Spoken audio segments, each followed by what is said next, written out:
রহমতুল্লাহি ওয়া বারাকাতুহু। সম্মানিত দেশবাসী, বিশেষ করে যারা আমার বক্তব্য শুনছেন, সবাইকে প্রথমে বাংলাদেশ ইসলামী সমন্বয় পরিষদের পক্ষ থেকে আমার সালাম, আসসালামু আলাইকুম ওয়া রাহমাতুল্লাহি ওয়া বারাকাতুহু।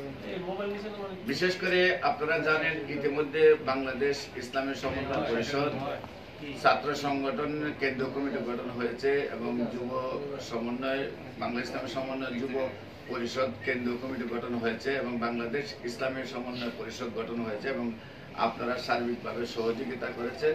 আমরা যেভাবে আপনাদের সহযোগিতা পেয়েছি, আমরা বিশ্বাস করি এদেশে যেভাবে মানুষের মারামারি, কাটাকাটি, হানাহানি, চুরি, ডাকাতি, রাহাজারি, খুন, কারাগারি, নারী নির্যাতন, নারী হত্যা চলছে বৈষম্যের কারণে, আমরা সেই সংগঠনের উদ্যোগে আপনাদেরকে নিয়ে আমরা সেই বৈষম্য দূর করতে পারবো। আমাদের দৃঢ় বিশ্বাস, আল্লাহর অশেষ রহমতে যেভাবে সংগঠনটি দ্রুত এগিয়ে যাচ্ছে, আমাদের দৃঢ় বিশ্বাস বিশ্বের শ্রেষ্ঠ একটি সংগঠনের রূপ নেবে।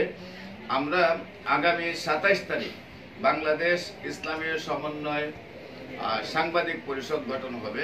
বিশেষ করে আমি আজকে মিডিয়ার মাধ্যমে সকল সাংবাদিক ভাইদেরকে দাওয়াত করছি, যে যে সংগঠন করেন, যে যে রাজনীতি করেন, যে যে আকীদা পালন করেন, যে যে ধর্ম পালন করেন, সবগুলো আপনারা নিজ নিজ জায়গায় থাকবেন, কিন্তু সকলের সম্মিলিত, আমরা বলে থাকি ধর্ম, রাজনীতি এবং আকীদা যার যার, ইসলামী সমন্বয় পরিষদ সবার। সকল সাংবাদিক ভাইদেরকে নিয়ে আমরা যারা অন্য অন্য সাংবাদিক সংগঠনে আছেন, আমরা অনেক সময় দেখি এক সাংবাদিক সংগঠনে থাকলে আরেক সাংবাদিক সংগঠনে এলাও করতে চায় না। আমরা বলবো সকল সাংবাদিক ভাইরা যারা অন্য অন্য সংগঠন করেন, তাদেরকে নিয়েই আমরা আগামী 27 তারিখ জাতীয় প্রেস ক্লাবে বিকাল 3টার সময়, জাতীয় প্রেস ক্লাবের মধ্যে বিকাল 3টার সময় আমরা বাংলাদেশ ইসলামী সমন্বয় সাংবাদিক পরিষদ গঠন করব। আপনাদের সবাইকে আমন্ত্রণ জানাচ্ছি।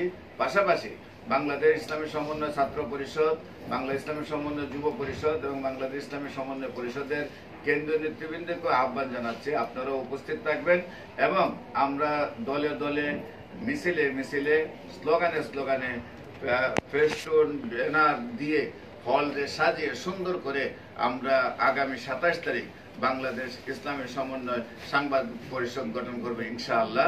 আপনাদের সবাই সার্বিক সহযোগিতা আমরা কামনা করছি। বিশেষ করে আপনারা জানেন, আমরা দেখতে পাচ্ছি এদেশের ধর্ম পালন করতে মানুষ এত হিংস্র হয়ে যাচ্ছে যে হিন্দু ধর্ম পালন করতে মুসলমানকে হত্যা করছে, মুসলমান ধর্ম পালন করতে গিয়ে হিন্দুকে হত্যা করছে, রাজনীতি করতে এসে এক দল আরেক দলকে হত্যা করছে, আকীদা পালন করতে এক দল আরেক দলকে হত্যা করছে। কিন্তু মূলত আমরা রাজনীতি করি শান্তি প্রতিষ্ঠা করার জন্য, ধর্ম পালন করি শান্তি প্রতিষ্ঠার জন্য, আকীদা পালন করি শান্তি প্রতিষ্ঠা করার জন্য। কিন্তু আমাদের সেই বাংলাদেশের মধ্যে যে বৈষম্য সৃষ্টি হয়ে এমন হয়েছে যে আমরা বাঘ এবং সিংহের চেয়ে আমরা আরো ভয়ঙ্কর হয়ে যাচ্ছি, খুনাখুনিতে লিপ্ত হচ্ছে। সেইখান থেকে মানুষকে ফিরিয়ে শান্তির পথে কাঁধে কাঁধ, হাতে হাত মিলিয়ে এদেশের জাতীয় এবং আন্তর্জাতিক সকল বিষয়ে কাজ করার জন্য মূলত ইসলামী সমন্বয় পরিষদের জন্ম।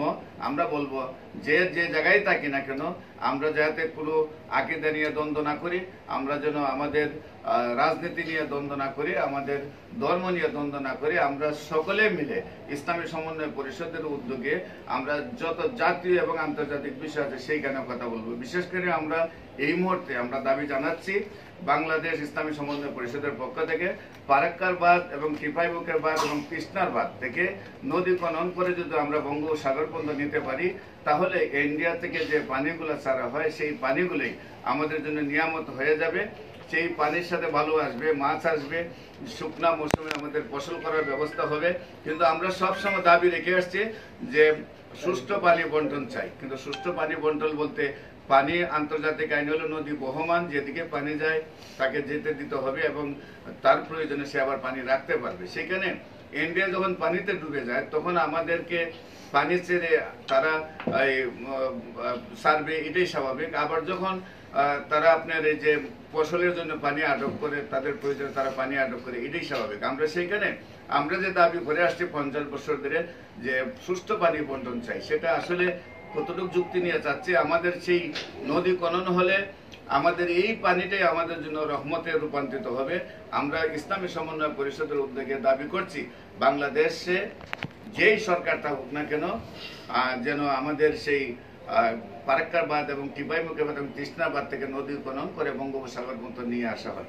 পাশাপাশি আমরা বর্তমান আপনারা জানেন দেশের পরিস্থিতির সামনে একটি সরকার গঠন, সেখানে আমরা দাবি রাখছি যে সব দলের প্রেসিডেন্ট সেক্রেটারিকে সমন্বয় করে যেন নির্বাচন কমিশন কাজ করে এবং অবাধ সুষ্ঠু নিরপেক্ষ নির্বাচন করে সেইখানে সব দলীয় অংশগ্রহণ যথাযথভাবে করে মানে ভোটের নিশ্চয়তা দিয়ে সেটার জন্য কাজ করে। পাশাপাশি নির্বাচিত সরকার যেই হয় না কেন সেজন্য যে সংরক্ষিত আসন, যেটা মহিলা সংরক্ষিত আসনটাকে আমরা এটাকে ভঙ্গ করে আমরা চাচ্ছি এটা বাতিল করে সংরক্ষিত আসন হবে। যে সংরক্ষিত আসনগুলি থাকবে সেগুলা যে সকল রাজনৈতিক সংগঠন রেজিস্ট্রেশন আছে তাদের মধ্যে বন্টন করা হবে। বিজ্ঞ লোকরা যেন ক্ষমতায় যায়, যারা রেজিস্ট্রেশন করছে তারা অবশ্যই সরকার বিজ্ঞ বলে তাদেরকে রেজিস্ট্রেশন দিয়েছেন, তাদের মধ্যে সেই যে আসনগুলো যেন বন্টন করে। এই দুইটি দাবি জানাচ্ছে এবং আগামী 27 তারিখে সকল সাংবাদিক বাইরে উপস্থিত থেকে বাংলাদেশ ইসলামী সমন্বয় সাংবাদিক পরিষদ গঠনের সহযোগিতা করার জন্য আহ্বান জানিয়ে আমি শেষ করছি। Cancer specialist doctor SM. Sarwar, সভাপতি বাংলাদেশ ইসলামী সমন্বয় পরিষদ কেন্দ্রীয় পরিষদ। সবাইকে ধন্যবাদ। আসসালামু আলাইকুম ওয়া রাহমাতুল্লাহি ওয়া বারাকাতুহু। এখন আপনাদের সম্মুখে কথা বলার জন্য অনুরোধ জানাচ্ছি বাংলাদেশের আপনারা জানেন বিশিষ্ট কবি, সাহিত্যিক, সাংবাদিক, লেখক, গবেষকদের রাজপথের এক গুরু, যিনি কয়েকশো বই লিখেছেন, যিনি বাংলাদেশের বিভিন্ন ভাষায় বই প্রকাশ করেছেন এবং দৈনিক দেশ জগতের সম্পাদক মাহমুদুল হাসান নিজামী ভাইকে আমাদের সম্পর্কে দুইটি কথা বলার জন্য অনুরোধ জানাচ্ছি।